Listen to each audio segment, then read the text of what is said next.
we're recording this session. So if that doesn't feel good to you, just for you to know that, you can drop off.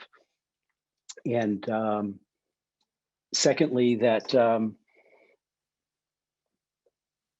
we're going to start with a song from Nina, and after that, I will introduce Ahmed and Lonnie. It's a great privilege to have you all here. So I think, Nina, we can get started. And I recommend people put your view on speaker view if you want to get a little close, get a little intimate like we do at Circadian, get the family vibe going.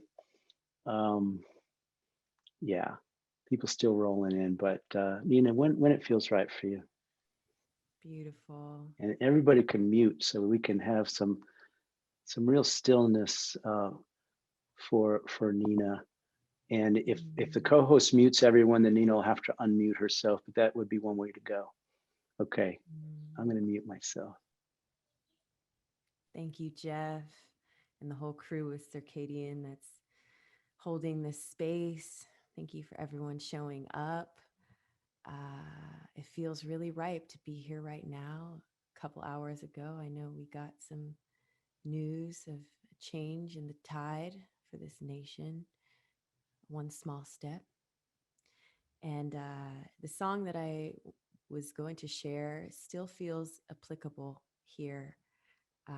It's a song called Legacy. And when I get to the hook, it's an invitation to inquire, what is your legacy? What is your legacy? What will your legacy be when your bones have become dust and your name is whispered in the wind? What will you have left behind?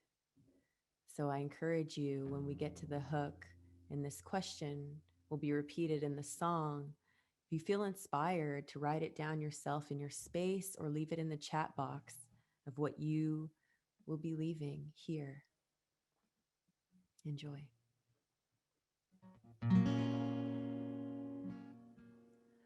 And are you looking to be entertained? Well, I don't know if I can help today. So many questions on my heart and on my brain. No, I don't want to just entertain you. Are you looking for distraction? I mean, is that your course of action? Don't get me wrong, there is a time and place for fun. But I ain't looking to distract no one. 'Cause there's change brewing. No longer is it deep beneath the surface. The way this train's moving is forcing us to think about our purpose. And I'm not scared to sing revolution. My soul won't rest until we find solution. It might take all day and night or the rest of our lives, but it's worth a try. 'Cause in a few years, our bodies return to the earth. And our bones and blood will become one with the dirt. And I don't know about you, but I want my moves to matter.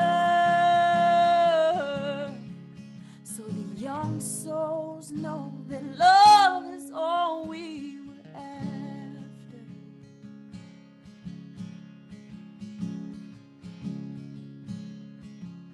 What do you stand for? What brings you to your knees? What do you live for? What are you dying to see? What did you come here for? And what will you leave when you're gone? What lives on as your legacy? What do you stand for? What brings you to your knees? What do you live for? What are you dying to see? What did you come here for? And what will you leave when you're gone? What lives on as your legacy? What do you stand for? What brings you to your knees? What do you live for? What are you dying to see? What did you come here for? And what will you leave When you're gone, what lives on as your legacy? What do you stand for? What brings you to your knees? What do you live for? What are you dying to see? What did you come here for? And what will you leave when you're gone? What lives on as your legacy? I wanna know. What are we fighting for? What are we dying for? What are we stand for?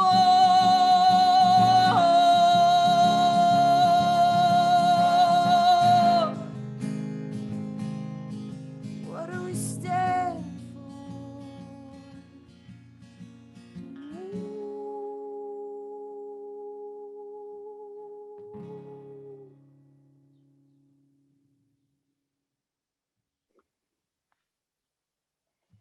Thanks so much. Thank you so much, Nina. Let's just take a breath, everybody. Just to sit with the magic.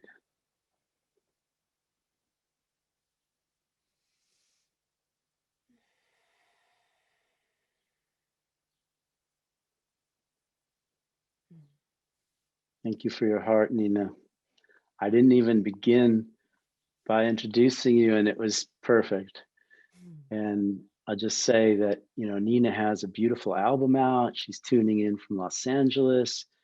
She's someone that represents, and this is a mantra that she's used: uplift, unite, and inspire. And she's done so much interesting work opening up for Reverend Michael Beckwith, Marianne Williamson, Jane Goodall, all sorts of change agents, thought leaders, advocates for a liberated future. And Nina, as you so importantly acknowledged, today is quite a profound day, one step towards more equality in our world, to acknowledge the egregious misdeeds that have been and are being done. And that's what we're going to talk about today: how to transform some of the stories so that the world doesn't have to wait for the future. We can create it today. Thank you, Nina. Just to say, I'm tuning in from the East Bay area, Berkeley, which is just to acknowledge the ancestral land of the Ohlone peoples come before us and who are still here.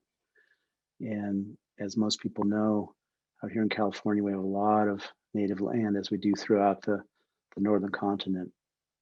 So feel free to tell us where you're tuning in from, and if you know anything about the ancestral lands, please acknowledge the land that you're occupying as well. Okay, I'm gonna take this great privilege to introduce Lonnie and Ahmed. So Lonnie, Avi Brooks, a dear brother and a neighbor, really, over here in Oakland. I'll start with some of the formalities.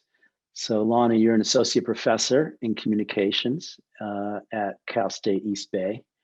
And along with Ahmed, you're a co-producer and a co-creator of the Afrofuturist podcast. And you're a lead organizer in Oakland for the speculative arts movement, which is something we're going to talk about, I hope, this evening. It's a really exciting initiative. Lonnie serves as a research affiliate for the Institute for the Future. Those of you who aren't familiar with the Institute here in the Bay Area, please check it out. Lonnie was recently named as a Long Now Foundation Research Fellow. In fact, there's a terrific YouTube recording somewhere of one of Lonnie's terrific presentations over at Long Now. Long Now is a really interesting foundation started by Stuart Brand, and they have a 10,000 year futurist clock technology that acts as a frame for really important conversations.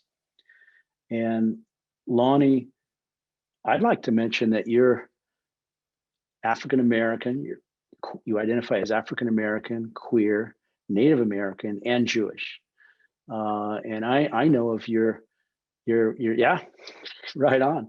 I know of so much of your work also here in the Jewish community at the Kehila congregation in Oakland, which is a super special social justice congregation where you lead a diversity initiative around being Black in the Jewish community and what that's about, how to integrate that in an even deeper way.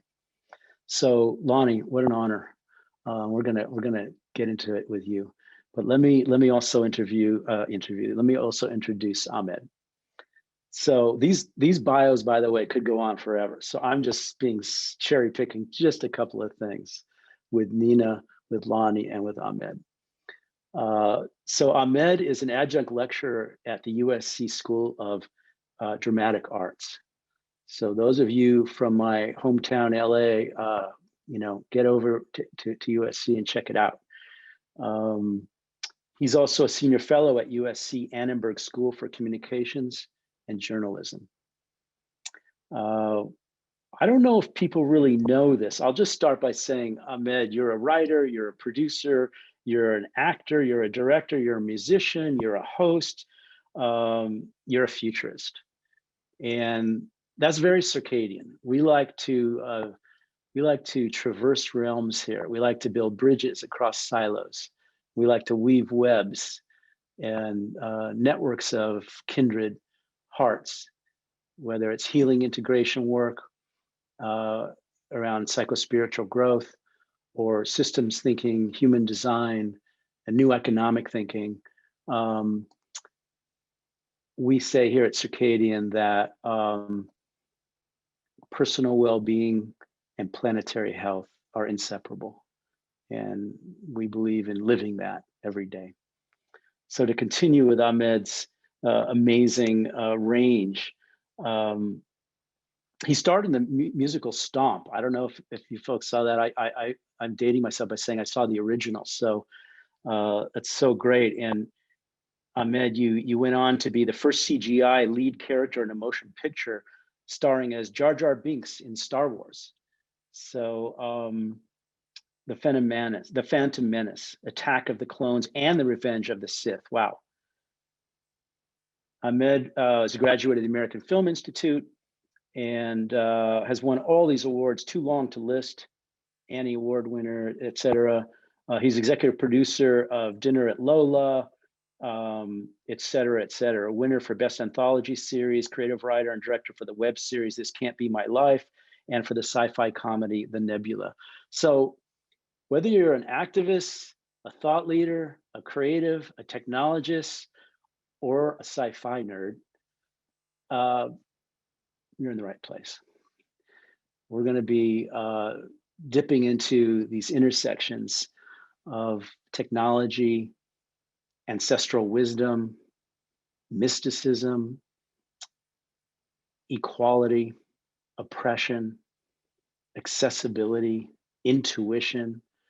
We're going to touch on a lot of the good stuff. In fact, just to start off, before I hand it off to you, Lonnie, because I want to have the professor here give us a little framing in a second so that we can, just kind of get on the same page. There's no one definition of indigenous and Afro, BIPOC futurism. There are a range of beautiful ways to articulate this worldview. And I am certainly a newbie and here to just act as a bridge to the circadian community and ideally get out of the way so we can learn. I will set up a little bit about the circadian themes as a context so that those of you who are here for the first time with circadian will have a little bit better understanding. What Lonnie and Ahmed are up to with these initiatives and programs really resonate with the themes of circadian in the following ways. Creative use of imagination is probably foremost. So we're going to talk a lot about imagination tonight. cultivating the capacity to develop and hold multiple possible futures, multiple valid meanings of the dream, both waking and sleeping dreams, learning how to cultivate that capacity to work with uncertainty, to hold paradox, and to envision multiple futures. How to use imagination to expand our creative process and invite deeper connection with one another. Because in the circadian worldview, community is a superpower and an essential component of transformation. Calling in future wisdom to help make a better world today, now. So not just ideation, but inhabiting these visions in how we live. Imagining anti-racist futures consistent with the programs on anti-supremacy, consciousness, and cultivating agency at the intersection of technology and culture. Examining who we are as human beings, espousing themes of nonlinearity. We're going to get into some of the wonderful cosmology around time and the continuum rather than the linear narrative of chronology, beginning, middle, and end.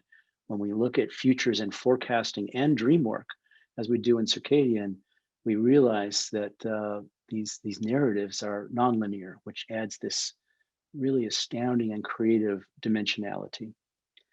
So here's what I'd like to touch on just as a sneak preview for tonight, and then over to Lonnie. The role of design, visioning, and imagination in shaping a future where we can live in freedom. How community innovation and new cultural narratives can dismantle systems that perpetuate oppression, biases, and inequalities.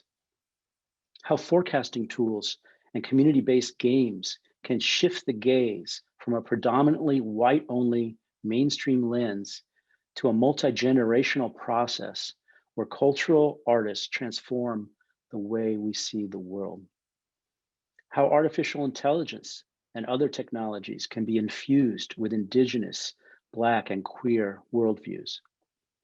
How speculative futures, as expressed through literature, music, film, dance, poetry, education, advocacy, technology, how they can reclaim and re-examine how futures are currently imagined and produce alternative, more equitable realities. How indigenous futurism can help us to realize a regenerative ecology where we are hearing all voices in service to healing ourselves and healing the planet. How radical imagination at the intersection of technology and mysticism can celebrate undiscovered stories and provide long-term tools needed to meet this promising moment, just as we acknowledge today, to enable access to mainstream influence, that's access to resources, shifting culture, and shifting consciousness. We're going to touch in around different artists, from Sun Ra to Black Panther to Janelle Monáe, Octavia Butler. The list can go on and on. Grace Jones. I mean, it's hundreds of artists that came before the term Afrofuturism or indigenous futurism was ever coined. It's been here. We're going to touch in on the distinctions between inclusion, access, and diversity. They're not just nuances, as we've been touching in on, and also hopefully talk a bit about creativity and learning in underrepresented communities, something that's near and dear to Lonnie and Ahmed's work and near and dear to the circadian community. So with that long introduction, I'm going to hang it over to you, Professor. What I'd like to do, Lonnie, is try and share my screen. This is always risky. And see if I can put up a couple slides and have you speak to them, just to get us started. So here we go, and I'm going to check, and I see no text messages and no problems so far. Okay, so here we go. Let's see if I can get a couple of these slides up.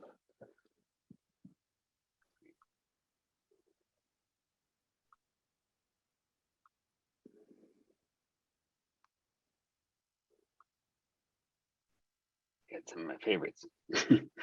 Okay, so it's actually working. Lonnie, I'm going to read this if you don't mind. And this is, I know this is your slide, but I want to read it because I want you to speak to it. Afrofuture types are Black signals of the future that find and reclaim the traces of Black cultural visions alongside erasures of those signals. And, you know, let me know when you want me to go to the famous book slide, but why don't you start there and just tell me when to go forward. Yeah, you know, what inspires me about this is a term I coined too, and actually inspired by Lisa Nakamura's cyber future types, where she was talking about racism on the internet. Lisa Nakamura is a fellow communication scholar. But I just realized, you know, there's these recurrent signals, Black signals of the future that show an ascendance of a Black vision and an erasure of that vision almost simultaneously. Like, and a frequent example I go to is the Black Greenwood neighborhood of Tulsa, Oklahoma, back in 1921, when it was just a few generations out from slavery, that this neighborhood was known as the Black Wall Street of the US. It was prosperous. You know, you saw it was a thriving economy, theater, banking, you know, cafes, cultural happenings going on. And in 1921, and it's not, you know, it's a familiar refrain right now, there was an alleged assault of a white woman by a Black man one day, and a white mob emerged and proceeded to rampage the Black Greenwood neighborhood and really literally bomb it from the air with turpentine bombs and erase it from existence, so that the remaining survivors were marched off to a concentration camp.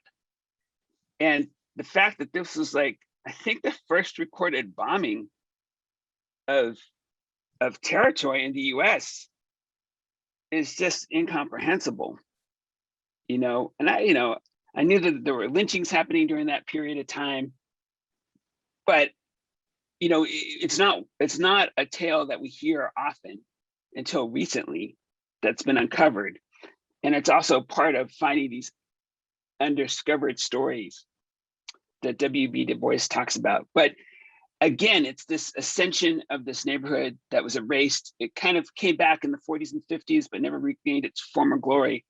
But now there's actually a big initiative, a banking initiative. I think it's called Greenwood, that's bringing back wealth and trying to create collective wealth for the Black community in general. But you have similar Afrofuture types of this kind. Like, even if you've seen the film Hidden Figures, the Black women programmers, engineers, and mathematicians that helped chart the trajectory into space for the white astronauts in the 1960s. And just had no idea that this was happening even until recently. And now these women are being honored, you know, that, you know, well into their 90s and 100s, you know, when, you know, one of them recently died too. So it's just that sort of when we were going to hear about these stories too, but it shows how that we have always been futurist in a sense too, that we've been able to thrive and see a vision for ourselves. And it's not that we haven't tried, you know, usually the narrative is, you know, come on, get your neighborhoods together, or, you know, whatever. And it's like, no, that's not the story. The story is we have done a whole bunch to move our communities forward, and then have been squashed. So the verdict that came out today kind of speaks to that, right? It speaks to this Afrofuture type, this Wonderland, this Alice in Wonderland refrain of oppression that, you know, Kenneth Clark quoted, and I heard this today from the lawyer that was speaking for the in the trial for the prosecution. He was saying Kenneth Clark read out from the Kerner Commission this report about what started the rebellions in the 60s. And it just goes back, you know, time after time, someone not getting, you know, being oppressed, getting lynched, and justice not happening. So Afrofuturist types really speak to this dilemma, both the simultaneous cultural vision and how it has gotten squashed repeatedly in American history and in the Black diaspora in general, you know. So we even had an opening for the Reconstruction during the after the Civil War, right? And then we had a period of civil rights actually occurring, you know, Black representatives being elected, and then the closing off of that vision until 100 years later. So it's like something is not right here, and trying to address it, and then, you know, calling it out using this term Afrofuture types, seeing these recurring refrains. Keep rolling, Lonnie. Okay, so going on to at the essence, at the heart of the game that Ahmed and I have, and Eli Kosminski have created, are called Afro-Rhythms from the Future. And there's this really great book by Sophia Noble called Algorithms of Oppression: How Search Engines Reinforce Racism. And she noticed that if you put, you know, strings like "Why are Black women so?" you get all these, you know, stereotypes about Black women. And it just kind of, her argument is that algorithms are made by white male engineers. And the fact is that, and what Ahmed and I have discussed, is our game is called Afro-Rhythms from the Future. And it's spelled RITHMS. The idea is that for every algorithm that you have, you need an Afro-rhythm of code to make algorithms. And this is what we live in every day, right? Algorithms surround us in our devices, in our computers, to make them more liberatory, more inclusive, more equal. And really, I mean, it's, the idea is, you know, also if you go into a bathroom sometimes, I can't get soap from dispensers because my skin color is too brown.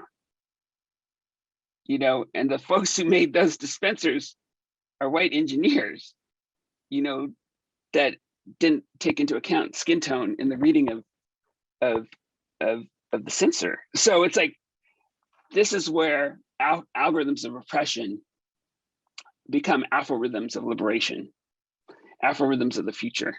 And so we have created this game, and I think that I think about this image that comes actually when I do this type of discussion. There's an image of this Black woman on a horse during the spring demonstrations and protests last March, where she's trotting on a horse down Broadway Avenue in Oakland. And I just love this image. It just fills me with pride. She owns a horse ranch and in Richmond, California, just north of Oakland. And the way that she's riding down that street with pride and riding into the future just shows the sort of simultaneity of Black wisdom, ancestral wisdom, coming together into the future. And so we're looking for how do we create and augment our ancestral wisdom with Afro-rhythms from the future.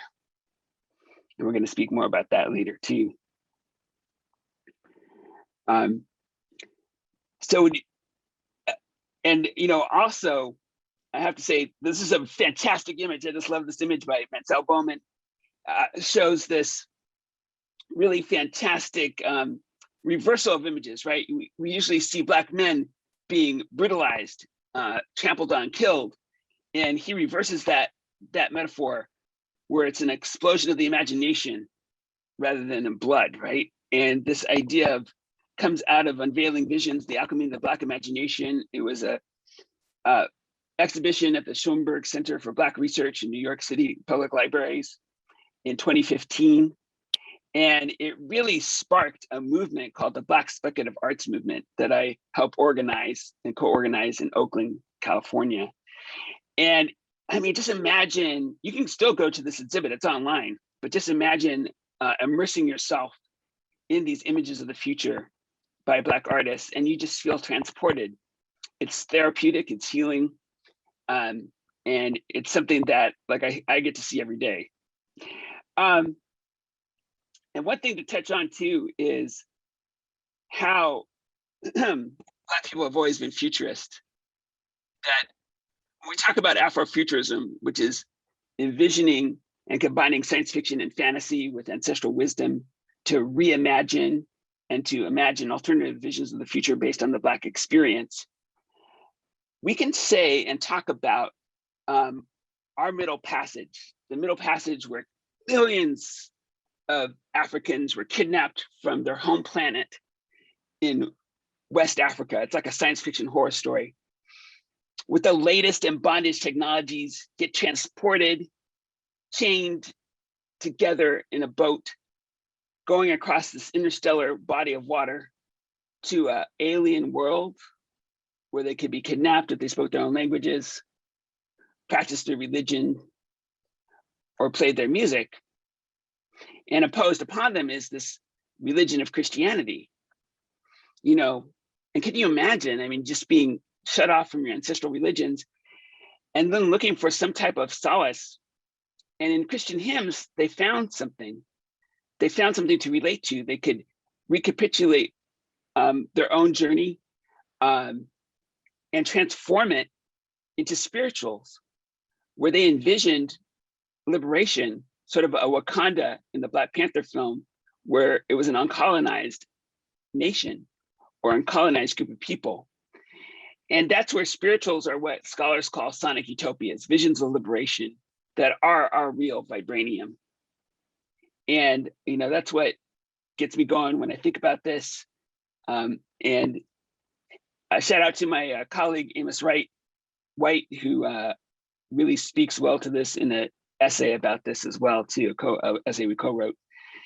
And, you know, just welcoming us to, this is a great image by Tarika Lewis called Welcome to Panther Territory, The Time Is Now.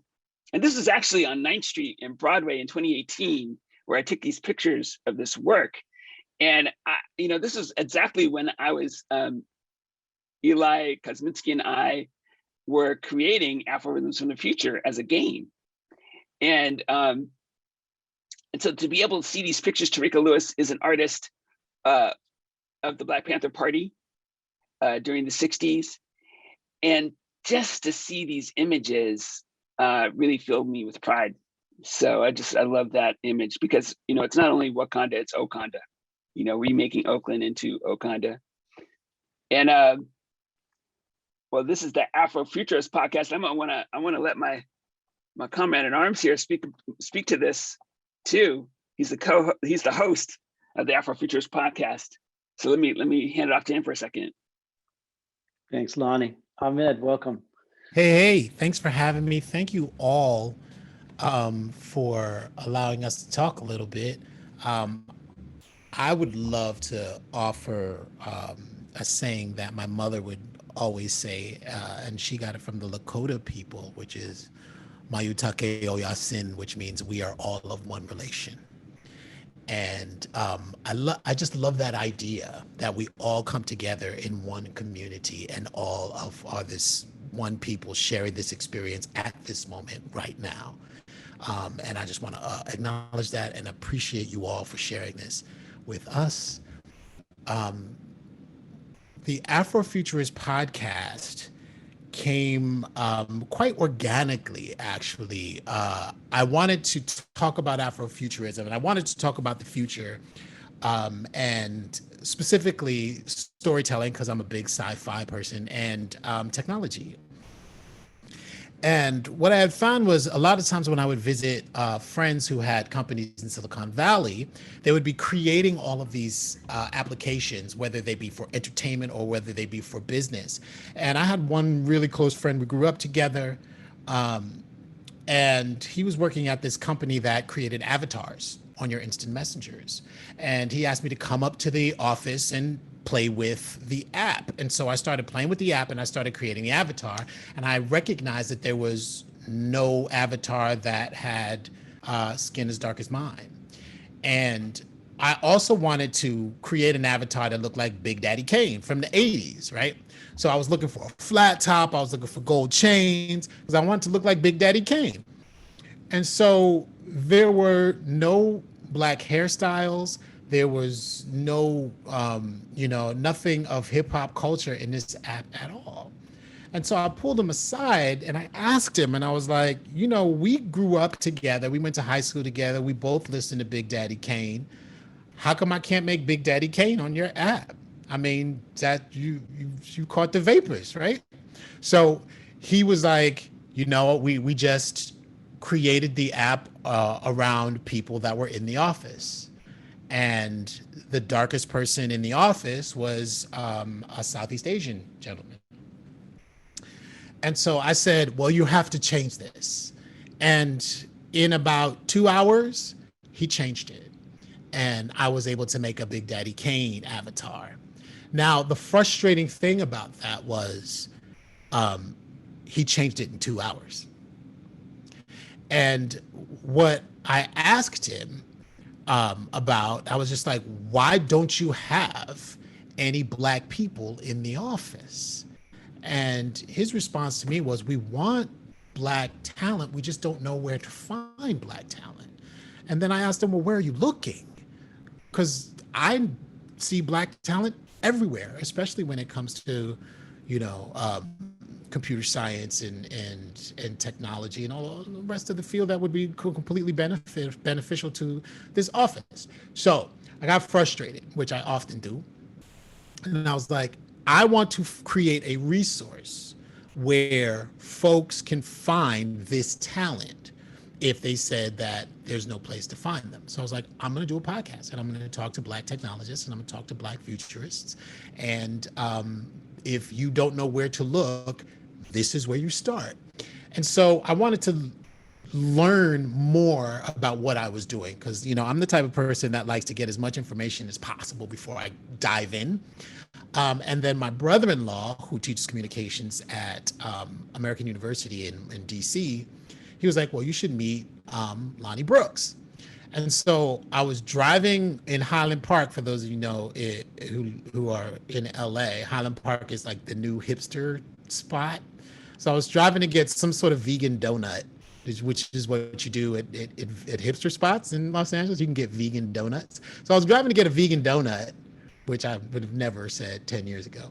I was like, before I, throw down on this vegan donut in my latte, let me call Dr. Lonnie Brooks. And so I got on FaceTime in my car and I called Lonnie and see if he was interested in doing this podcast.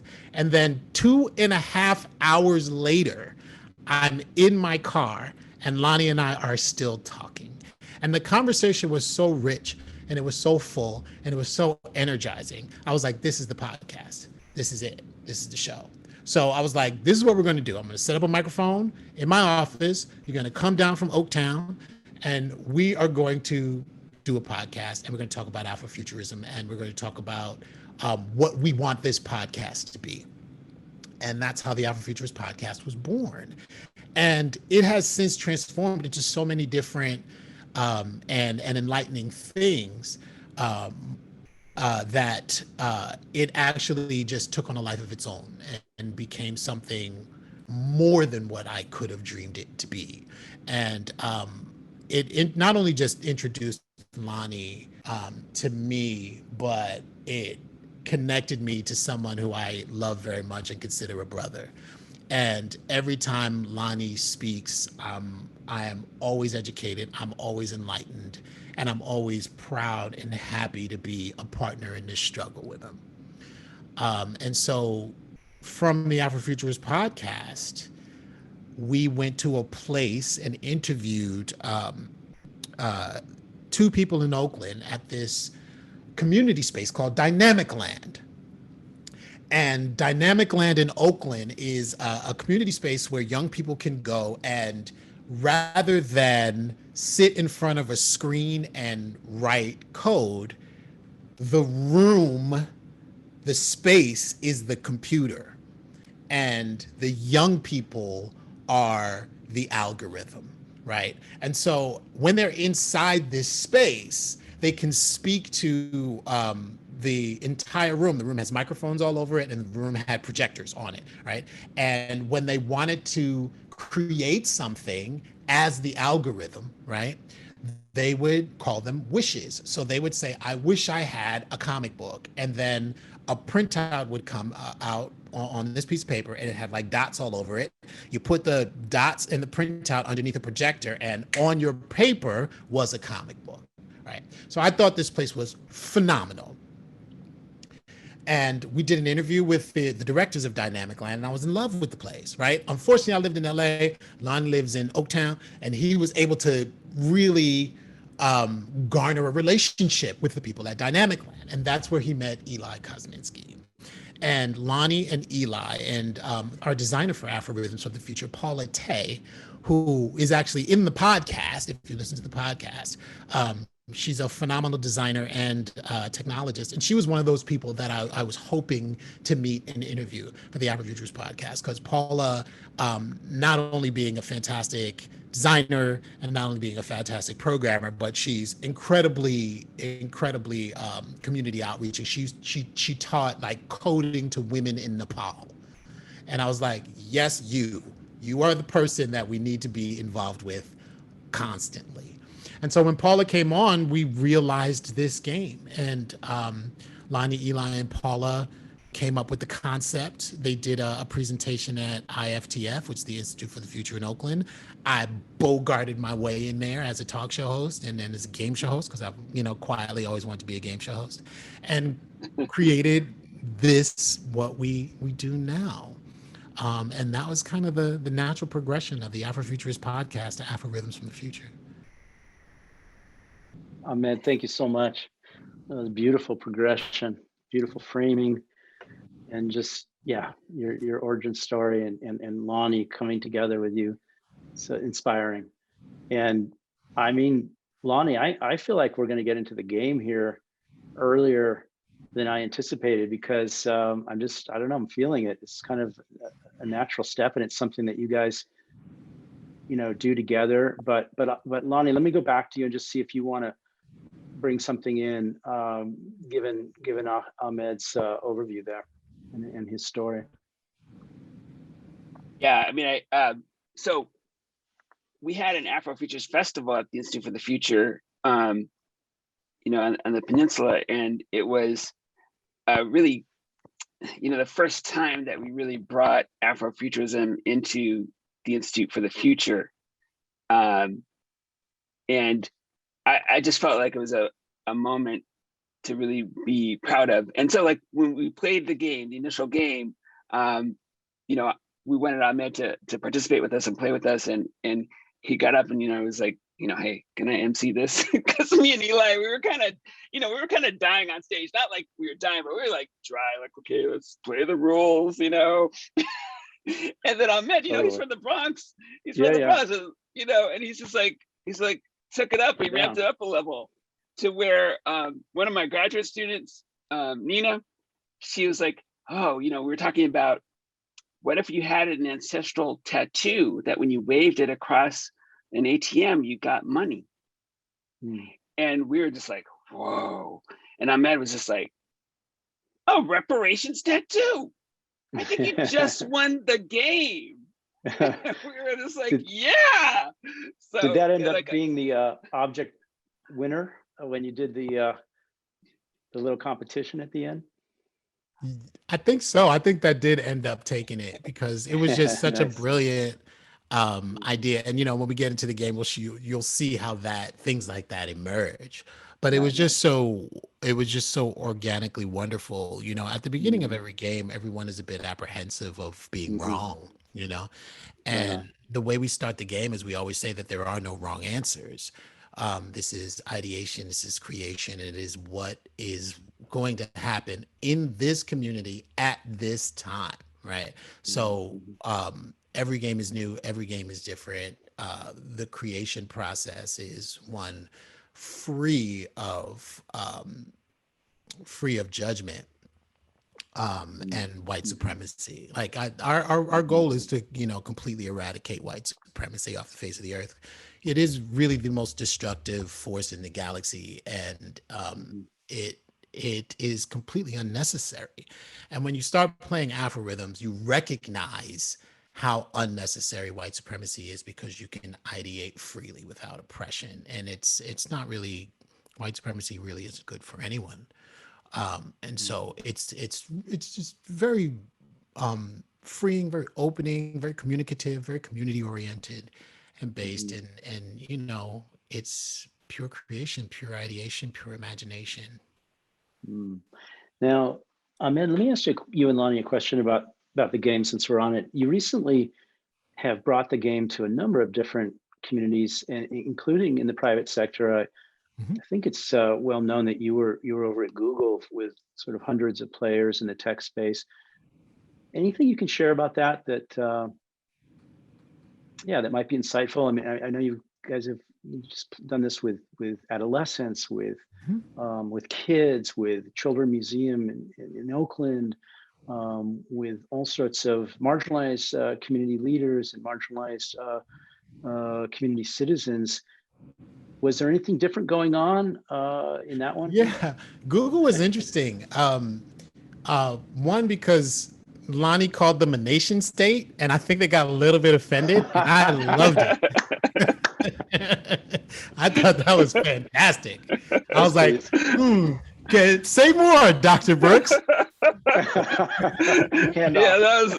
that was a moment. That was a moment. Yeah, like because just at that moment they had taken off the platform of Parler, for the Yeah.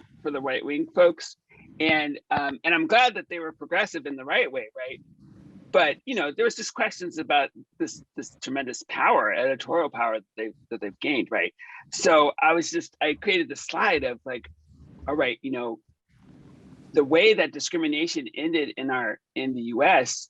in 1965 was through interstate commerce. Yeah. Because if you were a restaurant like in Alabama and you were segregated, but if you had and got supplies from outside of your state, that's interstate commerce, and you had to abide by the law of non-segregation. And so, fast forward to, okay, there's another form of commercial regulatory power, but now it's Google or Amazon saying, we can't have you on our platform because you're racist, And I was like, well, thank God for that, Yeah. But it's kind of Yeah. from regulatory legal action to corporate progressive action, which I think brings a whole set of dilemmas, right? And they're a nation state. I mean, come on, like they have more power than some a lot of nations do, right? But they have control over our whole communication platform. Yeah. Mhm. Yeah. And one thing we're So, talking about today is not just diversity, not even just inclusivity, but access, right? Absolutely. And yeah, I don't know if we want to bop around too much, but I know Ahmed, in your film career, uh, you've seen some of the bright spots, and I'm sure, seen, up close the challenges of can we not just have indigenous and BIPOC faces and actors, but are we going to have narratives that Yeah, that employ the lens? yeah, absolutely. I mean, the lens in which we view how we are represented is incredibly important. And the hard thing about when you're talking about the corporate power structures is the gatekeepers are the same, right? And as artists, as people who need to work within those frameworks, need to work within those systems, we are allowing ourselves to be dictated to through the goodwill or the benevolence of the gatekeepers. And unfortunately, a lot of times those gatekeepers don't really care. You know what I'm saying? Like they really just want to maintain their way of, gaining more money and power. So, you know, one of the most powerful things that I've seen in the past couple of months is when Dave Chappelle came on social media to talk about Chappelle's show being bought by HBO and him not getting a good deal, right? And Dave Chappelle was just like, I'm not going to, or it was Netflix rather, and he said, I'm not going to Netflix, I'm coming to you, my real bosses. He's like, don't boycott Netflix, boycott me, right? Don't watch Chappelle's show. You can watch everything else, but don't watch Chappelle's show. And it was a very good way to democratize his creativity because it worked, right? And Netflix came back to him and actually gave him the money that he deserved, right? But B, it also showed that the power is still with the people, you know. And if we recognize that power, if we understand that power within the community, we can make substantive change, and it doesn't have to take a long time, right? It can be immediate. It can be as soon as we say it is, right? I was listening to NPR, and they were talking about Tamir Rice and how his mother is trying to reopen the Tamir Rice case with the Justice Department now that Merrick Garland is the Attorney General. And there was a lawyer on NPR who said that, well, it's going to be very difficult because you're going to have to prove that the intent of the police officers who murdered a 12-year-old boy because they thought he had a gun, and in an open carry state, mind you, that their intent was racially motivated. You have to prove that it was. And my response to that is prove that it wasn't. This country is built on racially motivated genocide. It's built on racism. It's built on discrimination. It's built on white supremacy. So if it's up to the oppressed to prove to the oppressor that they're oppressing, we'll always be asking, right? So let's stop asking. There is more power in us collectively, right? And the only reason why it's taking a long time is because we let it. The only reason why white supremacy is as prevalent as it is because we all are agreeing to it. I mean, like it or not, we're just saying, yeah, okay, let's try to function in this system, right? But if we all said, hey, let's not, it will go away. And what we're trying to do with Afro-rhythms is like give you this tool to actually ideate without it and recognize how freeing that is, right? Recognize how liberating that is and recognize how much more you can do when you don't have white supremacy as this force stopping you from expressing yourself creatively, right? We are, and this is the thing that was interesting about Google. You know, Google is very much a mass market organization, and America is very much talking about the mass market. And more than likely, if you're in any type of field where you have to advertise, right, and you're in any type of field where you have to market to the middle, right, because the middle is the even ground where you can get more stuff, right? You're trying to sell more stuff to more people so you can accrue more capital. Why? Like, how much do you actually need? You know what I'm saying? Like, rather than reaching the entire audience, reach your audience. And that audience should be good enough. This is what the music industry did in the 90s. And that's why record companies had to consolidate. There were all these little record companies popping up. There was Sub Pop in Seattle. There was Rawkus in New York. There were all of these like little record companies popping up because every little record company found their audience. Right. And the big guys were just like, yeah, let's just buy them. And everybody just bought them all. So rather than like marketing to the middle, right, we market to you. We market to your audience. We market to your community. Right. And if we think about these things in these community strengths, right, we think about these as this community power. We recognize that we don't have to abide by the gatekeepers' sensibility. We don't have to abide by their form or their idea of justice, right? We have to get out of the framework and the frame of mind of the 19th and 20th century. We have to go to the 23rd to 24th, right? It's all Star Trek. Everything's Star Trek, right? We got to get to the Federation. You know what I'm saying? We got to get to the Union of Planets. I love it. Thank Peace you, and long Ahmed. life. And Zara reminds me, invite everyone to put some questions in the chat box so that we can start taking some. Ahmed, just a quick follow-up. Given that I know from our conversations and from reading materials that you and Lonnie have co-created, that, the economic structure of society is a huge part of this problem, both Yeah. perpetuating supremacy. It's this self-reinforcing sort of nightmare. We need to look at what enables these systems of oppression and dismantle them. And one of the things I find so optimistic and inspiring about the work that you both are bringing to the world is there's this, well, first of all, this incredible bridge from ancestry and lineage to future imagination, bringing it all into the present, inhabiting and engaging. So there's this, let's let go of this idea of past, present, future, and put it all in unity. But what I wanted to ask about the economics of it is, in relation to gatekeeping, taking Black Panther as an obvious example. Here's a film that did have important Black narratives that were very, very positive worldviews, and it netted over $1 billion worldwide.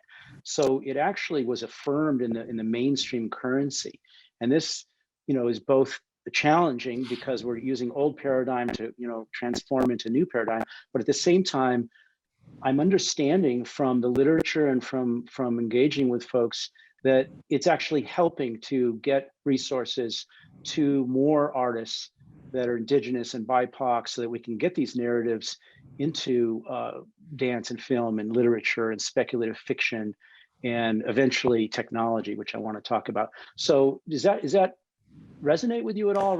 Partially, Yeah. partially. I mean, the thing about Black Panther, which made it so successful, I think, is Black Panther is several decades years old. I was a huge Black Panther fan in the comics.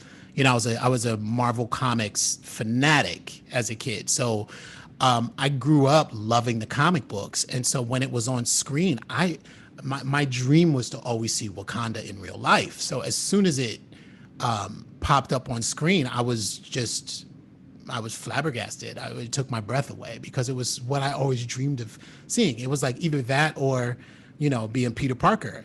And, growing up in New York City, and this is why I love Marvel, growing up in New York City, like the comic book is based around New York City. So Peter Parker was from Queens. My mom's from Queens. My grandparents lived in Queens. My father worked in Midtown, and Spider-Man would be flying through Midtown. So I could imagine myself doing these things in these environments, right? Which is why I love Marvel so much. But Peter Parker wasn't Black. The only Black character we had at the time was T'Challa, right? And we also have to realize that T'Challa was a character realized through Stan Lee and Jack Kirby, right? Who were not Black people, but recognized Black struggle, right? And so a big deal in movies, and not to get too wonky about the movie business, but most of the time when you try to sell a movie, which I've sold a couple of them, you hedge your bets on selling internationally, right?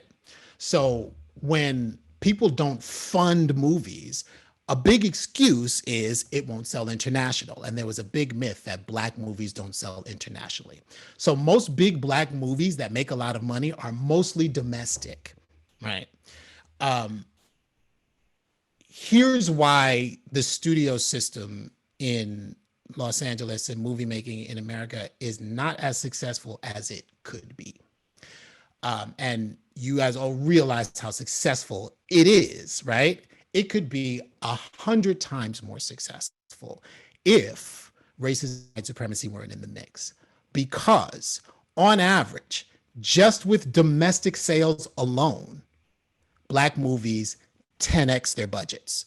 On average, it's not an anomaly. It's not, just Jordan Peele movies. It's every Black movie, because Black audiences are extremely loyal, right? And then when you go overseas, all they want is the Black American experience, right? It's in the music, it's in the dance, it's in the clothing, right? It's in every bit of culture that you can possibly imagine. I did a movie in 2001 in Romania, and I went to a hip hop club in Romania where everybody was spitting the exact same Redman lyrics, right?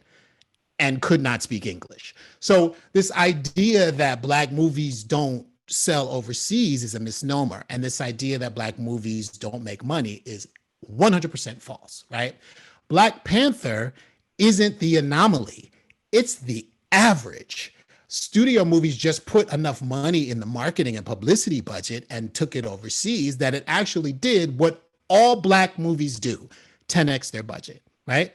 Jordan Peele made Get Out. He made Get Out for $4 million. That's all he could get, right? He can only get four, and we're talking Jordan Peele, Key and Peele, had a successful, television career. Already did 2 movies, successful movie career, right? The only amount of money he could get, $4 million to do Get Out. That's it, right? Where on average, it takes $15 to $20 million to make a movie worth recouping, which means getting its money back, right?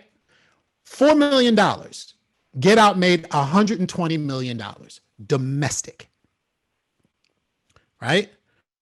Now, I know 5 people, myself included, who have 10 movies that cannot get $4 million, right? Imagine if they could. Think about the billions of dollars that the movie industry could make if they just abandoned the false idea that Black people don't sell overseas. There has been no proof. There is no evidence. There's nothing that says that that is right. Yet every international salesperson believes that thing. Right? So what Black Panther did was, display that myth is untrue. And it just really showed what they're actually really doing, which is they don't want successful Black movies overseas because that would blow the white supremacist narrative out the water. And they wouldn't be able to hold on to this idea of supremacy and superiority. That's the only reason why it happens, Thank you, Ahmed. That's so helpful. So helpful to understand. It reminds me, Lonnie, just picking up from there, Ahmed, such a helpful and deep dive in and shift of POV for all of us. Lonnie, you mentioned the Tulsa Wall Street, the Black Wall Street, and it reminds me that the HBO show Watchmen featured that. Was it kind of a reimagining of a science fiction show with a African American oppression theme? And my dear friend Olivia, who's with us tonight somewhere out here on the screen, said to me, "Well, God, don't watch that until you've reread the graphic novels in detail." And of course, these origins are so important to create context, so that as we build these cultural narratives, cultural creatives are standing on the shoulders of those who came before. And I have to mention, Sun Ra. If people don't know Sun Ra, Sun Ra is a very commonly mentioned artist in this space, but for good reason. I had the good fortune to actually see Sun Ra live, and there are these wonderful origin stories where Sun Ra basically was drawing from an Egyptian lineage that he believed, he was directly connected with, and at the same time that he was from another planet and had an alien, if you will, sort of cosmology.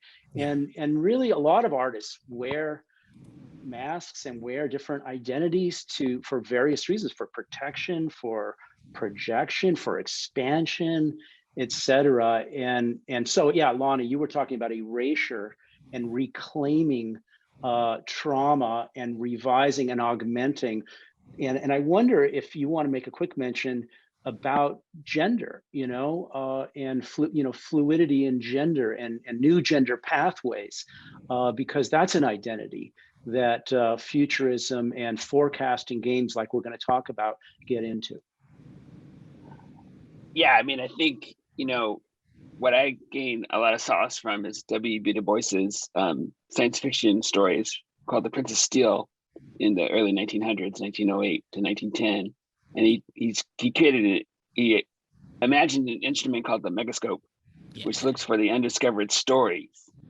And I love that because there's so many undiscovered stories from our ancestral heritage. And what I found myself doing too is like going back and searching about gender identities in Native America, in indigenous and Aboriginal contexts, in African contexts, and in prehistoric contexts too. And just seeing that the fluidity was the norm and not the exception, that there was a lot of respect for third genders and multiple genders among Native and indigenous peoples and African tribes, and that was the norm.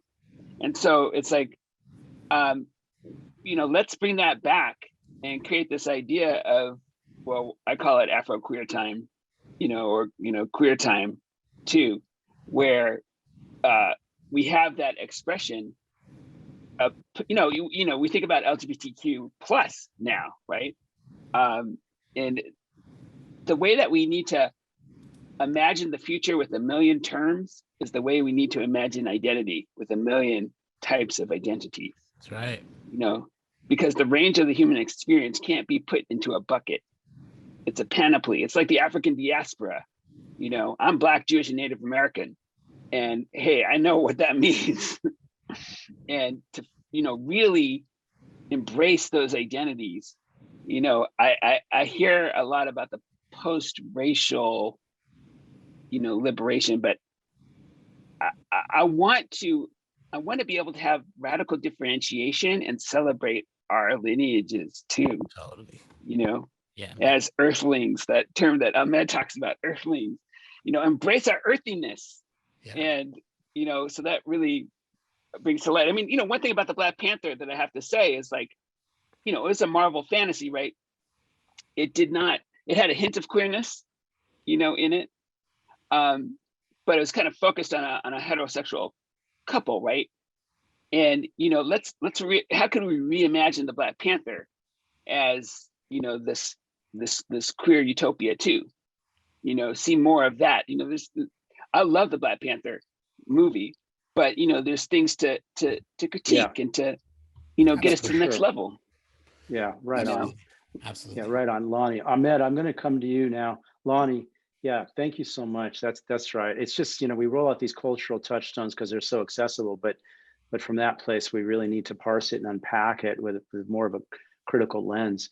Ahmed, I'm going to laugh because when you and I were chatting before we started, I said, we've got educators, we've got artists, we've got psychoanalysts. And you said, bring on the psychoanalysts. Yes. And so I'm going to read you a question from our resident psychoanalyst. And before I do, I'm going to say, Lonnie, that one of the things we say at Circadian a lot is let's embrace our indigenous earthlingness. We're indigenous earthlings. So Ahmed, here's the question, or Lonnie, and Lonnie. I've been participating in a webinar on reparations for African Americans and have heard a scholar from UC San Diego speak about Afro-pessimism.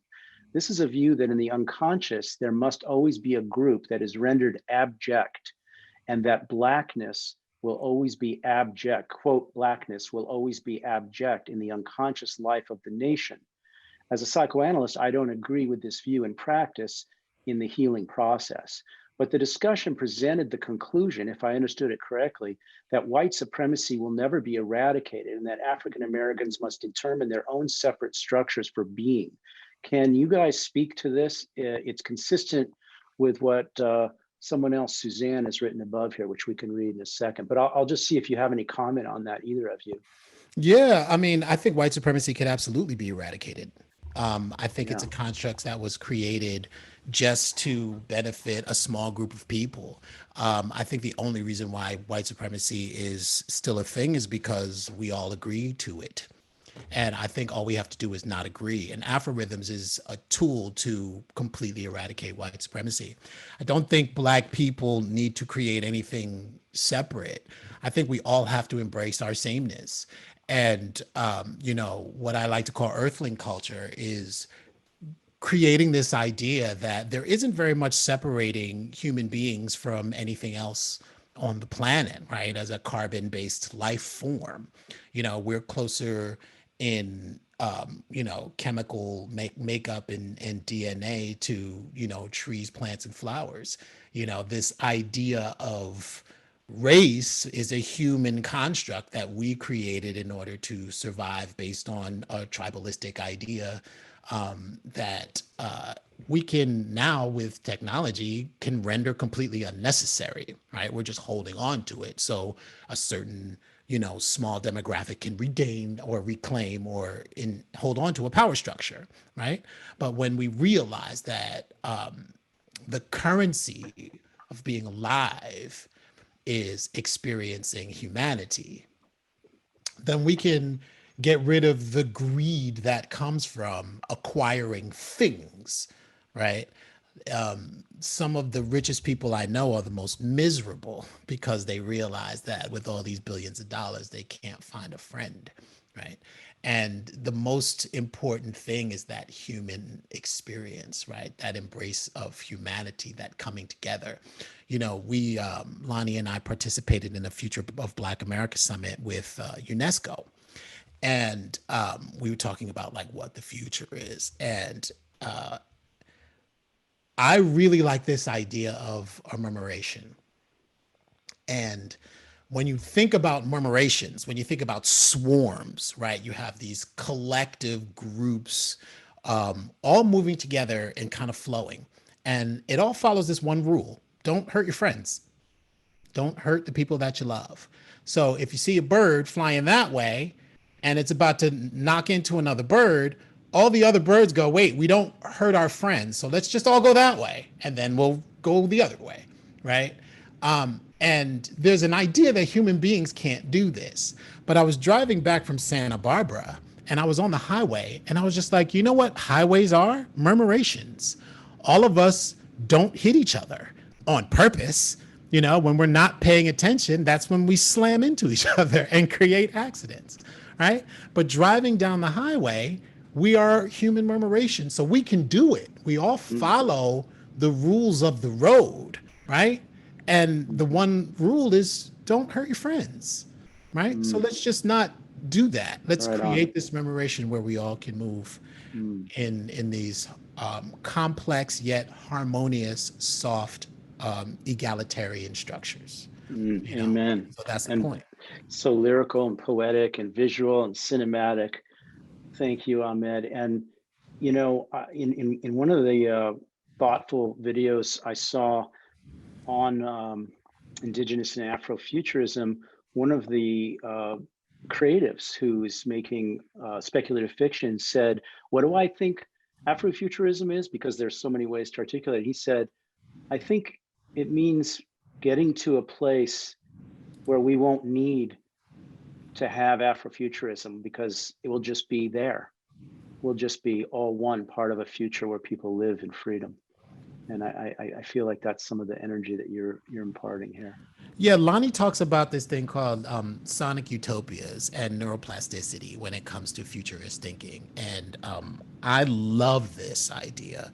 And maybe Lonnie, you can expand on it because it's something that always brings me peace when he talks about it. Bring it, Lonnie. You're muted, Lonnie.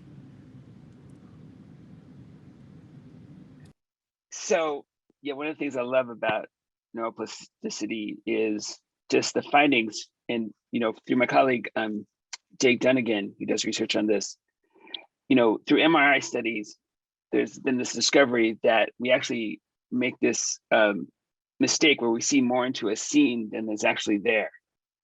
It's called the boundary extension error in neuroscience, and it actually points to the fact that more than an error, it's a species survival mechanism of augmentation into the future, so that like we can see more than is there is our capacity to understand the future.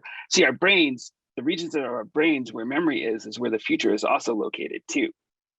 So this ability to create alternative memories of the future that heal are very powerful and real, so that we have the capacity to do that. And that's where gaming, and there's lots of evidence for gaming to heal people. Like when kids with cancer play this cancer game called Remission, they wipe out the cancer cells and they discover how to adhere to the regimens to help them fight cancer. And it's the same thing where our game algorithms from the future can create alternative memories of the future to heal our collective trauma, both white and Black and indigenous and people of color and more, because, you know, white supremacy is bad for everybody. It lessens people's humanity, you know?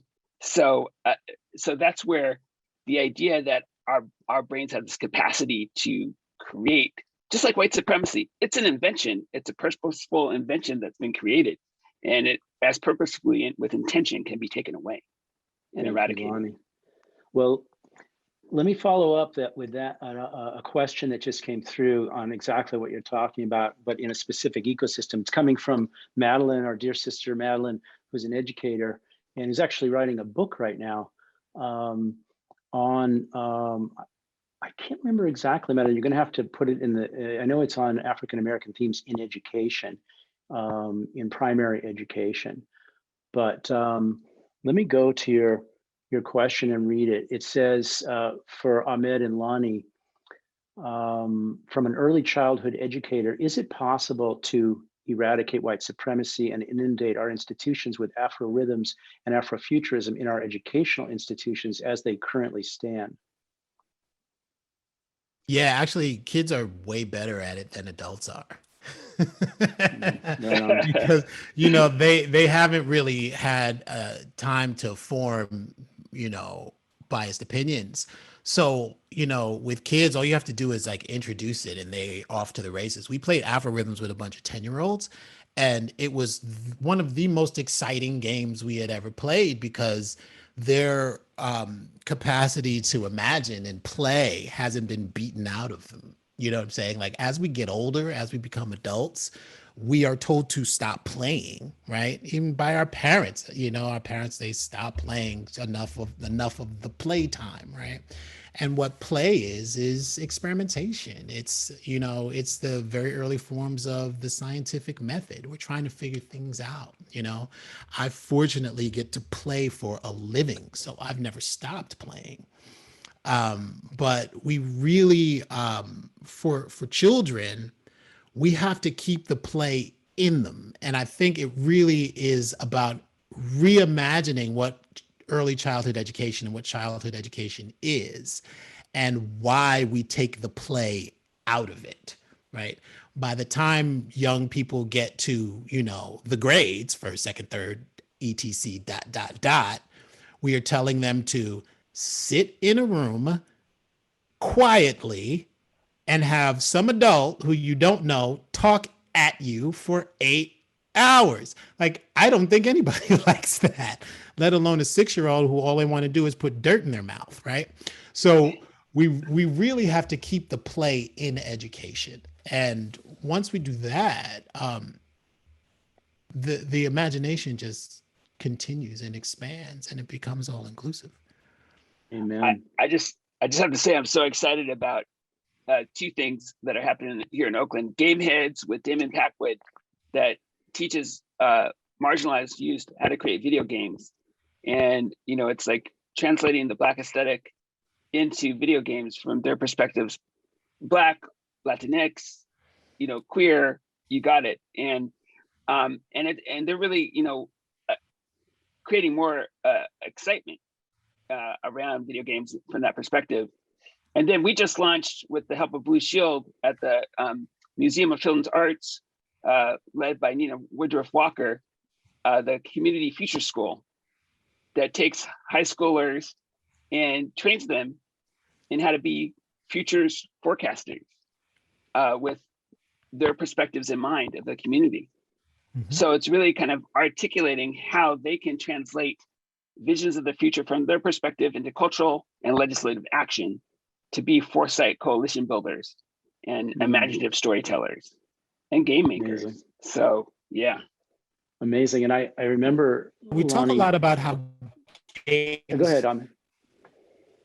Oh, I'm sorry. We talk a lot about how games now are a form of escapism, right? Most of the time when kids play video games, it's so they can get away from school. And we have to really embrace what gaming can do in enhancing of the educational process. So the kids aren't looking at ways to get away and game, right? They can use gaming and use the resources and the acumen and the intelligence of gaming to enhance their education. I told my son wanted a PC. I have a 12-year-old son. He wanted a PC so he could play PC games. And I said, you build the PC, you can play the games. And he did. He built his PC. He bought the components, he bought Wow. the hard drive, he bought the RAM, and he put everything together, right? And I was like, there you go. You build it, you can play. And he built it and he can play. And now he's building another one. I felt like, Lonnie, I in love watching that. the game you played with 10-year-olds through the Children's Museum in Oakland, the same thing that Ahmed is speaking to and you're speaking to came through so strong. There wasn't so much talk about exactly what should be dismantled or what the problems are, but all of the seeding of the future. I see the future with compassion. I see the future with play. I see the future with teamwork. I see the future with visionary, technology. And they were giving all these wonderful examples like only kids can. And they were expressing from a place of like being in the tide pools and discovering everything with a new kind of wonder that I think, Ahmed, as you've said, adults come to a little more slowly, and it takes a little bit more to crack the coconut and shift the POV. And we need practice, and we need community, we need intentionality. We need to help each other so that we can, go beyond demonizing it into transformation, which is what all this work's about. Let me shift for a second, and then we'll take a question from chat. Oh, by the way, Madeline's book, I was just texted by my brother David, is about teaching racism to young elementary school children. So if anyone wants to check that out, Madeline Rogan, it's her book. So someone texted me the description of this event that we put out, and I just want to read it and see if it brings up anything that we haven't covered, Lonnie and Ahmed. And it goes like this: transcending the narrow identities of past oppressions requires a future's perspective that goes beyond narrow short-term formulations from the past towards a future of uncolonized minds and bodies. And that was really cribbed together from some work that both of you have done. You want to speak to that at all? Because it brings up the concept of time a little bit. And I wonder if either of you want to jump in on that. Yeah, sure. We are Thank you. three-dimensional beings trapped in a linear existence, right? So unfortunately, we can only reflect on the past and imagine the future, right? We, in this three dimensions, we do not have control over time and space, or space-time, as Albert Einstein put it. So what we like to do, especially with Aphorisms from the Future, is not only take you out of this idea of being trapped in this linear existence, but take you out of this universe completely, right? So we create a multiverse game board in which you get to place a planet in the multiverse, and it is a multiverse that the community decides on at the time of playing the game, right? So the reason why we do this is the confines of being three-dimensional beings in this linear existence put prejudice in our heads, right? All of a sudden we can only speak and ideate from these lived experiences, and that includes not only the pain but the pleasure of it, right? So once we are in a democratized multiverse on a planet in which we all define the terms of, we can ideate from a point that doesn't exist, right? And so with that, the community develops the timeline, right? With that, the community really imbues the planet with its value system, the community at the time that we're playing, right? And so colonization and slavery and those things we can look on as four-dimensional beings looking down on a three-dimensional existence, right? We can perceive and understand that those things happen. But on this world, in this time that we define, we get to define where that goes. We get to change that. Right. So we take you out of the frame of existence completely that you are used to, and on purpose throw you into something that you have to create, that you have to ideate. Right. So much like as three-dimensional creatures, we can look at two dimensions and understand that, oh, that's just two dimensions. Right. To bring it into a third dimension, to give it that volume of a third dimension, this is what we have to do. Right. But we can only imagine what a fourth, fifth, sixth, seventh, eighth dimension could be, right? We can only imagine those things. In our game, we don't just imagine it, we create it. So when we reflect on the game played, when we come back to three-dimensional understanding and linear as we know it time, we can look at that three-dimensional experience from a different point of view and recognize that maybe those things that we're thinking are big deals really aren't that big of a deal. That's it. Yeah, it's like, we'll take a few tensions, like what does the world look like with more Black storytelling, and maybe more or less hip hop, or what does the world look like with more Black storytelling and more feminist leadership, more or less feminist leadership. And we go along those scales.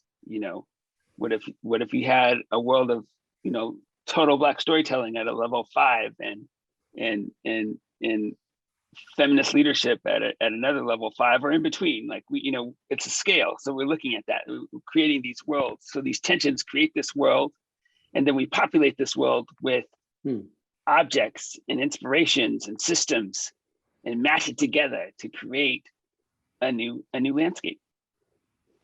Amen. Oh, okay. I'm not going to follow up because I want to get some of these community questions, but it's so juicy, you guys. Thank you.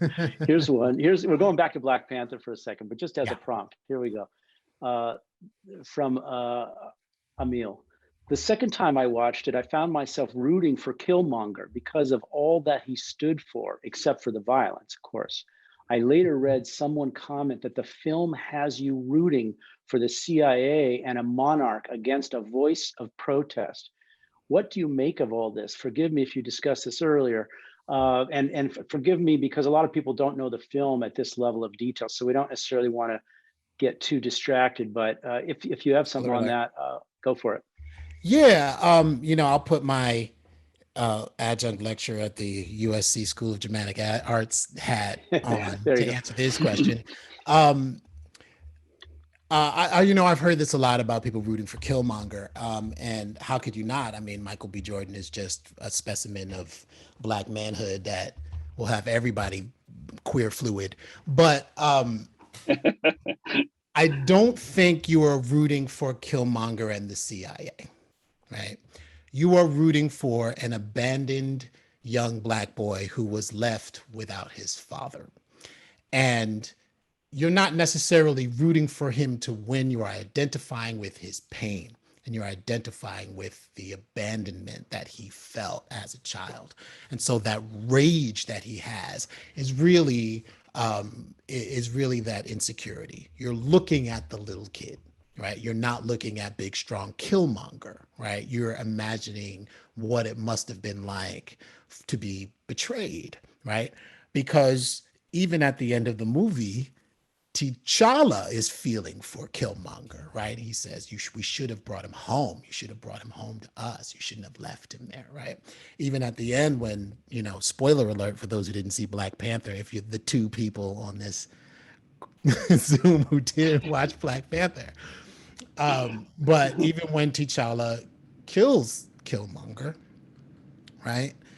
He feels the sympathy for Killmonger, brings him outside to see Wakanda. He's never seen Wakanda through the eyes of, he's never seen the sunset in that his father told him about, all right, of Wakanda. And, Killmonger has that line, bury me in the ocean with my ancestors who knew death was better than oppression, right? You're not rooting for the evil bad guy, right? Because Killmonger isn't a bad guy. He's a product of his environment. He's a product of circumstance. But you are identifying with the pain and the loss of humanity and identifying with the pain and the loss of innocence. All right. And Love it. I might just add that, part of it is a curious juxtaposition of the Black Panther Party to, what it stood for was, we kind of grow up with this idea of the Black Panther Party as militant and violent, but actually, it had the free breakfast program, it had schools, it had artists. It was about protecting Black people and defending them against incarceration and forced incarceration. So what I see in the Black Panther film through Killmonger is sort of that representation of that aspiration too. And I embrace that, because in some ways we've been raised with lies about the Black Panther Party too. Yeah. And we're uncovering that and rediscovering their true legacy in more powerful ways. Beautiful. A quickie and then a final.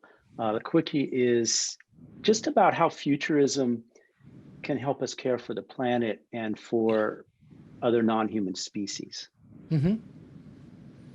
Yeah, it's funny. That's interesting. That's a good question. I was at this symposium before the pandemic about art in space.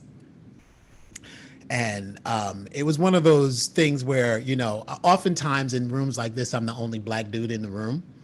And this was one of those times where I was the only Black dude in the room, and I was in a room filled with very rich museum owners and art curators and people who have actually launched artwork out into orbit, of which I was just, taken aback by, because I'm just trying to sell a TV show and you guys are launching, obelisks and shit into space. I was thinking too small, but I always, a question came up about who owns what in space, right? And space is on Earth divided into territories, and it's based on maritime laws, right?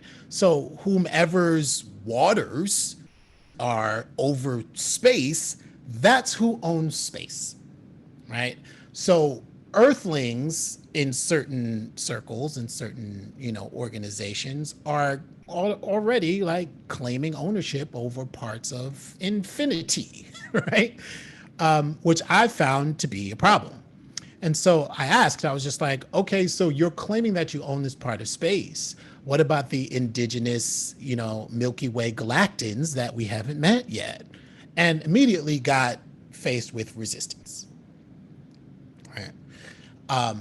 I think it's incredibly hubris to believe that you can just lay claim to anything, right?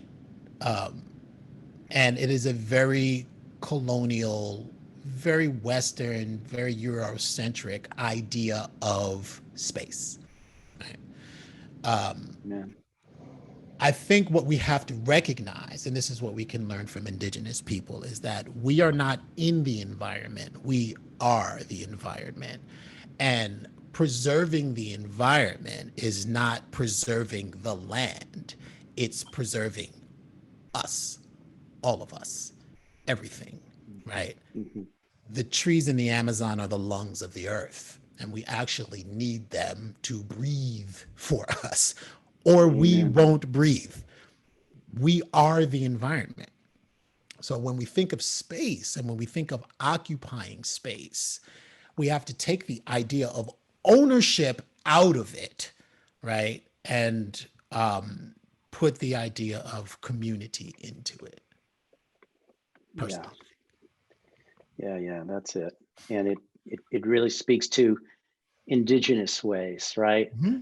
When I've done work in the Ecuadorian Amazon around with the Ashwar around dreams, and they laugh when I speak to the distinction between waking and sleeping dreams. For instance, they laugh when we speak to any kind of distinction around nature being separate from humans Yeah. and from our true nature. And this integration is really what we're all about. What you just said just captures it so perfectly, and it can speak to ecocide, and it can speak to magnetizing unlikely allies. It speaks to the economy. It speaks to so much identity. Let's really populate our spaces with the nature allies that we are a part of. Absolutely. Yeah. So, Evan, you asked a pretty major question that we may not have time for, but I think people should take a look at it. It's a really profound question. It's just it's a full-on one. It's basically talking about crossing ontological boundaries, because in white conversations about white supremacy, there's a stark psychological reaction. And how can we speak directly to white supremacy without causing this reaction, ideally, so that we can co-create, really, positive new narratives and worldviews. It might be a fairly deep dive, but if you want to drop in quickly on it, Ahmed. Yeah, I'll say really quick. The only reason why you get that reaction is because they know how bad it is. So Yeah. if you're offended at saying things like eradicating white supremacy, you know how much you benefit from it, and you know how bad it is, and that's even more of a reason to get rid of it. But I think Afro-Rhythms from the Future does a very good job of doing this, because once you start creating from a yes and point of view, once you start creating from a community point of view, you recognize that white supremacy isn't necessary in order to gain and to grow and to have a positive human experience. Lonnie, I don't know, what do you think? So well said, Lonnie. Yeah, I would just say, we're steeped in white supremacist culture, so the sting you feel is the sting of what we experience. I mean, but it's not that Black people can't feel it either. It's the sting of privilege and pain too, that we all suffer from. We're all suffering and steeped in it. So I think the thing is really to address it as we do, like a toxin, and treat it, heal it, ameliorate it, eradicate it. But yeah, so I just say, how do we heal that trauma? And it's going to sting, just like any, Ibram Kendi talks about this, like, you're healing trauma. It's going to sting as you take that Band-Aid off, and it's healing, Yep. It's a process. It's a process. And yeah, Evan, thanks so much, for just the good work you're doing on the ground, Evan Steiner, because Evan's addressing ecocide and new economic structures, new economic thinking, engaging indigenous and BIPOC stakeholders directly, not from this post-colonialist, post-capitalist. I mean, from a post-colonialist, post-capitalist perspective, rather than the colonialist, patriarchal, capitalist structures that we see so often. And frankly, even often, from what the conversations I've had with Evan, we're talking to some very influential thought leaders, some very well-resourced institutions, and this stark psychological reactivity happens. Yeah. And so, we're not trying to, it's not just about making it wrong, but creating, environments and containers for healing, for transformation, bringing tools and practices and intentionality so that there can be a way to receive and to experience and hold that sting, and that maybe the shame and the other energies, even the unhealthy emotions, so that we have creative material to transform. Yeah, and the guilt, there's a lot of guilt that white folks are dealing with, because look, white supremacy, as I said, is the most destructive force, right? There were no Black people in the Manhattan Project. There were no indigenous people who made the decision to drop a bomb on Hiroshima and Nagasaki. That was all white supremacy. And there is a proliferation of nuclear weapons, complete eradication of all life on Earth that was created because of white supremacy. It is a horrendous force, right? Once we get rid of that force, once we get rid of the idea, once we get rid of the fact that You don't need it in order to live a life that is filled with community, that is filled with love and interest and experience and exploration. Once we recognize that, right? And that's what Afrorhythms does. It goes, let's do it without it, Amen. right? And see how that feels. And, you know, it's good for the kids too. Like abolishing white supremacy is fun. It's a lot of fun. We have a lot of fun doing it, right? 4 out of 5 Yeah. dentists say that abolishing white Recommend. supremacy, they recommend abolishing white supremacy, like Bring for the smile. your oral health. So, That's right. I mean, have fun. once you recognize how much fun it is, you'll just want to abolish it everywhere. I love it. I love it. Gosh, Lonnie, I think we might just stop right there. Yeah. Yeah, it sounds good. So beautiful, Lonnie, Ahmed. We're going to have Nina take us out with more of her music on the heart, her Hey. music to cleanse the soul in in some of the indigenous traditions in the Amazon rainforest. The Olympias are a cleansing, so that we can open to these positive new world futures. And just to say, please check out Afrorhythms Futurism podcast. Please check out Ahmed Best and Lonnie Avi Brooks' websites, and come to us if you want to have access to their game. Their game is rad. It's so damn fun. And so just so much love to everybody for being here. And thank you, Ahmed and Lonnie, from the heart, Thank and you. Nina Gray as well. Much love. Take it away, Nina. We're going to mute everybody. Out beyond Flower Ridge, where we play as children, past the carnival lights and midnight air, I'll meet you there. I'll meet you there. Way out past the rolling creek and these busy city streets, beyond walls and ceilings, beyond words and their meanings, past stories of old and lands discovered, past valleys and galaxies, science and numbers, beyond the yellow brick road, beyond Atlantis, past fields of gold, past every planet, past the satellites, beyond the rainbow, past everything we think we know, I'll meet you there. We will meet you there, Nina. We will meet you there. So much love. Thank you. Thank you, everybody. Have a blessed night on this profound day. Thank you. Thanks, everyone. Thanks, Nina. Thanks, Lana. Oh, thank you, Jeff. Thanks, Thank Jeff. you, Ahmed. Yeah. Real honor, real privilege. Bye-bye. Bye.